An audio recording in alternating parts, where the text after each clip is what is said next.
I'm back. I've been on the road in the air for the last 3 weeks. I was in Banff, Canada for Engaged, the luxury wedding summit, having a blast with my friends, which you're gonna see a little bit of clips in the next couple of weeks. I also had the opportunity to interview about 5 of my pro friends, and we had some incredible conversations. Some highs, some lows, just a lot of real talk.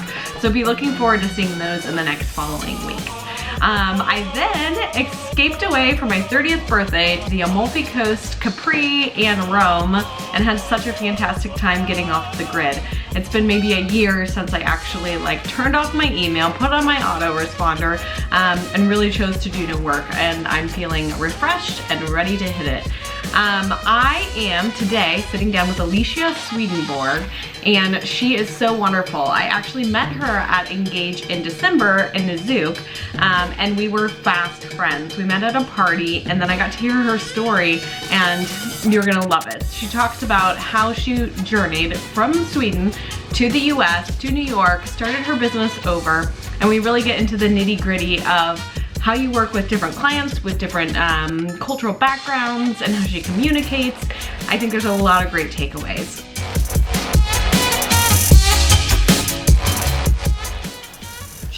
Did you guys come over with any, No, so you bought it all here? I had 2 suitcases. And we were leaving, we left our apartment in Sweden, and the last few days we stayed in a hotel because we were going to a friend's wedding, and then we were leaving. And at the hotel, we're weighing our bags, and we were so overweight. I had all away. I had books and lots of photos, photos, and I have some clothes, and that's 2 suitcases. That's all we came over with. So we met at Engage. How many Engages have you been to? 2. 2. That was my second You went one. to Nizuc, and which one did you do before that? In Colorado, Bachelor Gulch. Okay, that was a while ago. Yeah, that was a while ago. I love literally the because of Engage hashtag. It's this. Yeah. So sweet. And I like the second one. I feel like the first one, I was just super confused and you don't know what's going on, and I was like, what's happening? And I went home and I was like, did that just happen? Pinch me. This time I was like, okay, now I know. I need to plan my outfits in advance. True, because there's 5 outfit changes a day. Yeah, and you have 5 minutes to change into that outfit. So now I swear I've even packed my underwear in the correct I was like, this dress, this bra. It's funny because my husband will be like, I didn't hear from you all day. I'm like, I literally didn't have time. I was in the hotel room for a second, changing, powdering, restyling, going. That's what you do. That's what you do. And then I feel like you make friendships like this where you're we talked for 5 minutes, and then you go back through the book at the end of it, and you're like, okay, I gotta follow up. I gotta follow up. We had a really good moment, but I don't even know what she does. You connect or you don't. So, but I want to hear more about your story from going from Sweden to New York City, which is extremely intimidating for a lot of people who, just visiting here for the first time is intimidating. And I'm curious, did you ever come to New York before you guys made the move? Okay, yeah, so I was in New York when I was 6 or something. Okay. I remember being on a tall building and seeing cabs downstairs. I don't know what we did. Little yellow dots. But so we always love to travel and see places, and that's what we do. We save up money and then we go travel. And so my boyfriend worked as a corporate lawyer, and they had offices around the world, mostly in Asia. So we just asked, you just apply to hey, can we go for a year somewhere else? Okay. And you can't really be picky where to go. You're go. Take me. Yes. Or take us. So we thought for sure we were going to Shanghai, for sure. And then they called us up and hey, we got an open in New York. You want to go? Yes. Yes, let's do it. So we went. We were going to stay for a year. We moved to Midtown, and if you're know anything about New York, it's the armpit of Manhattan is horrible. It's tons of tourists and traffic, and it's not that charming. But we fell in love with it. We instantly fell in love with the city, and after a few months we knew this is how where can we we're supposed to be. Yeah.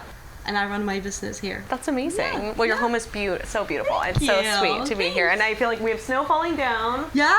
And I was telling someone earlier today that I've been in New York many times in the winter, but I've never seen it snow here. Really? And all of the time, yeah. And so I was like, it's kind of magical, and also I was such a nuisance. I have places to go. I don't know if it's a Sweden to me, but I love a good snowstorm. And I feel like you have these corner windows. It's so pretty. I I want it to be a crazy snowstorm.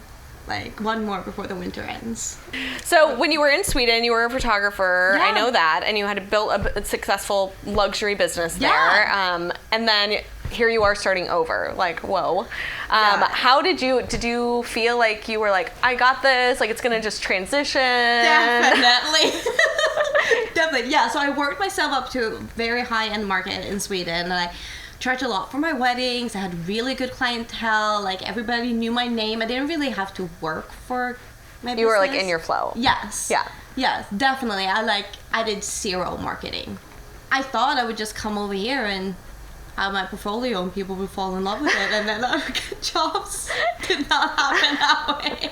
So what did you have like a low time where you were like, what is wrong? Like what is wrong with me? What is wrong with my brand? Like what was that I think as an mentally entrepreneur, for you you? have a low time. Yeah. Like High, once a low, week. lows. Yeah. So true. But okay, so I realized the first thing I realized that weddings aren't the same in different countries, in different cities. Like it's different. Mm-hmm. Values are different. Who hires you? Why they do a wedding? It's really, really different. I really had to get to know a new market. Mm-hmm. For example, in Sweden, couples pay for their own wedding.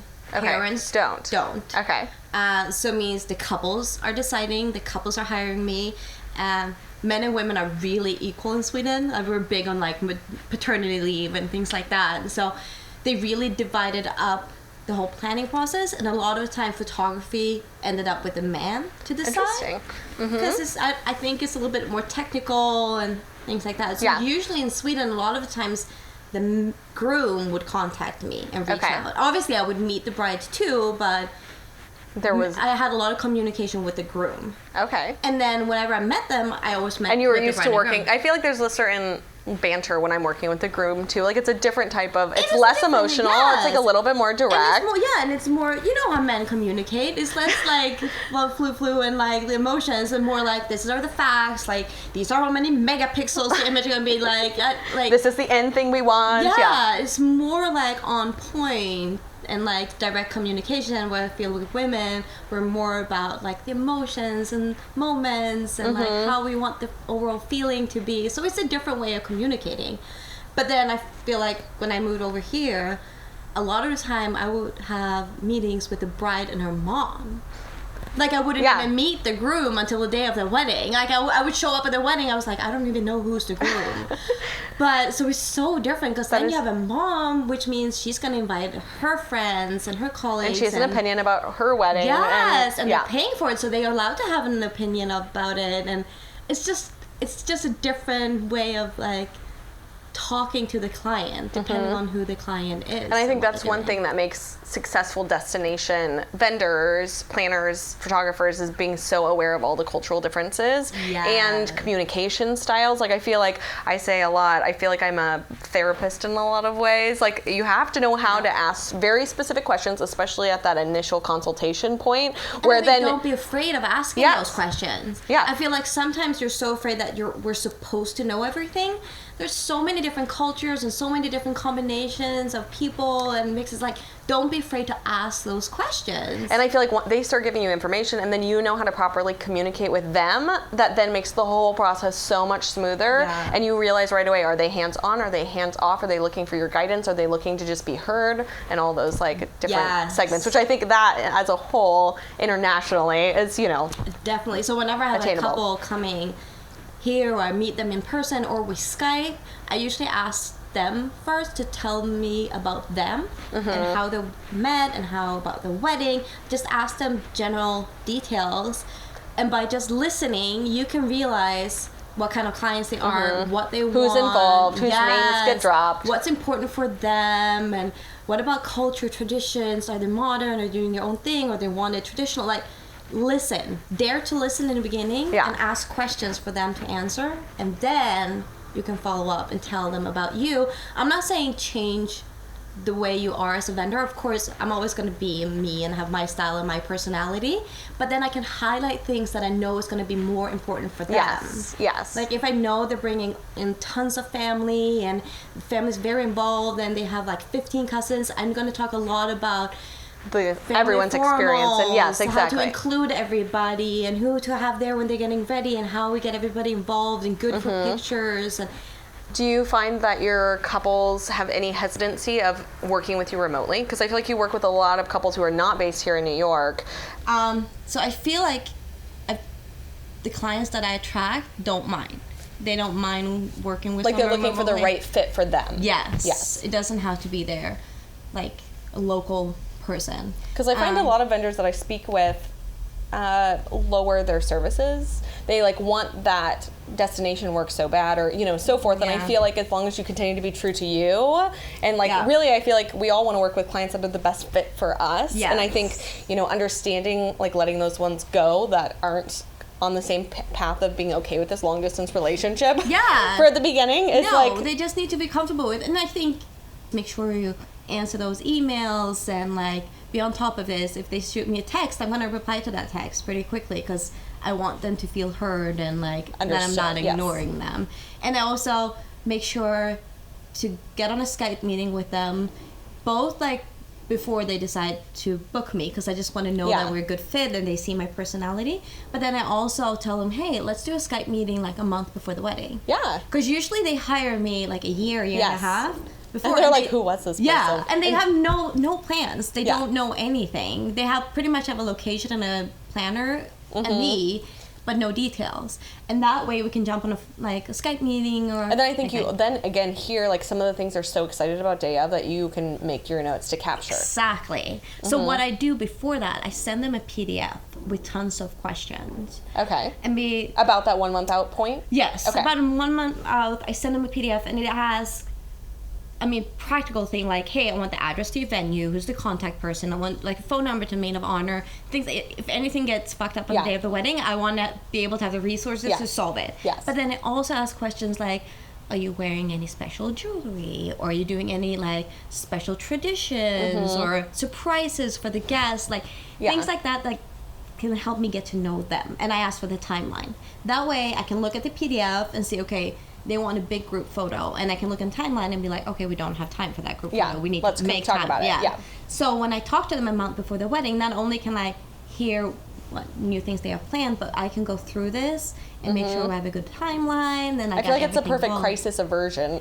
Yes. It's like knowing as much as you can possibly know ahead of time. Yeah, rather know too much. Yes, I completely agree. And then narrow it down. So you're in New York you're here, you're like, oh my gosh, this business is not transferring over the way that I planned. How did you decide like a game plan for getting into this marketplace? I know you and I were talking about Instagram in a way that you've really put a lot of energy and have seen a lot of referral, like being a huge referral source for you. Was that something that you're like, okay, I'm digitally gonna up this, or what were those first thoughts? So I actually went back and started from scratch. Okay. And I'm like, okay, so here I am, this is my business. I need to figure out what I do best.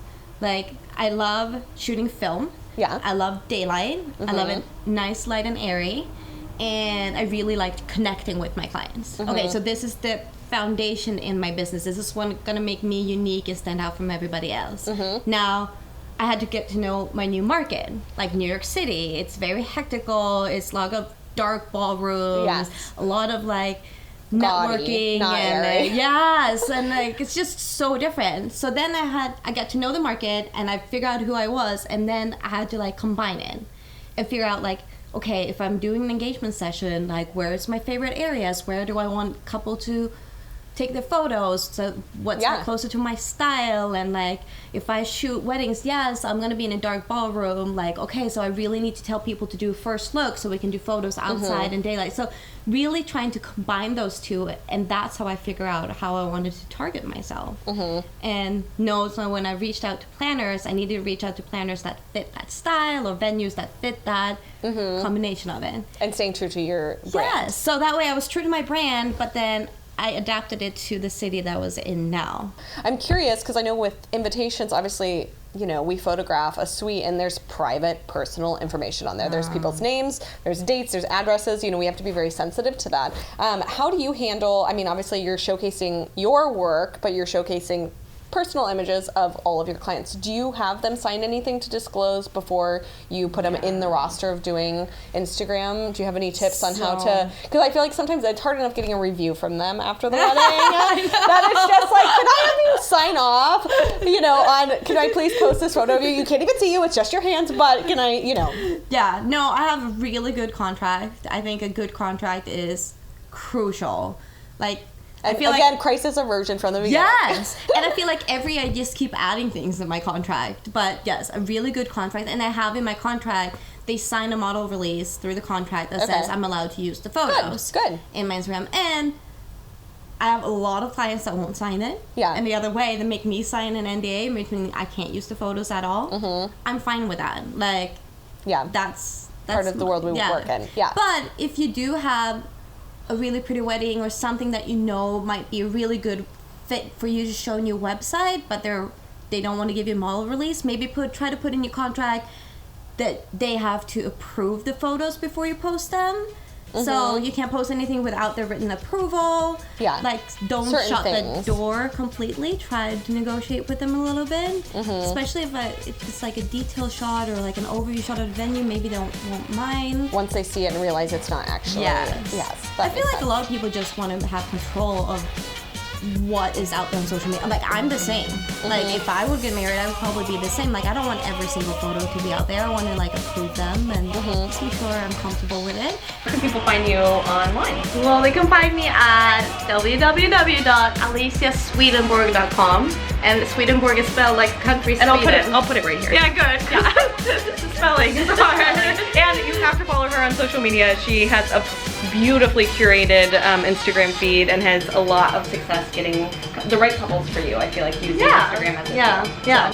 Isn't she so wonderful? We had the best time laughing, and her apartment is just the most darling. She also has incredible product. She makes these beautiful books, and the way that she delivers her prints is so unforgettable. There are so many little touch points that I feel like we could have talked about for hours. She is thoughtful, and the way that she uses light in her imagery and detail shots and really capturing the emotions of the guests, I think really set her apart. Definitely stay tuned as the second half of the year continues to roll out, but I want to hear from you. I'm going to be traveling the next couple of months, Detroit, Denver, Minneapolis, Boston, and I would love to know if there's anyone in those markets that you think I should interview.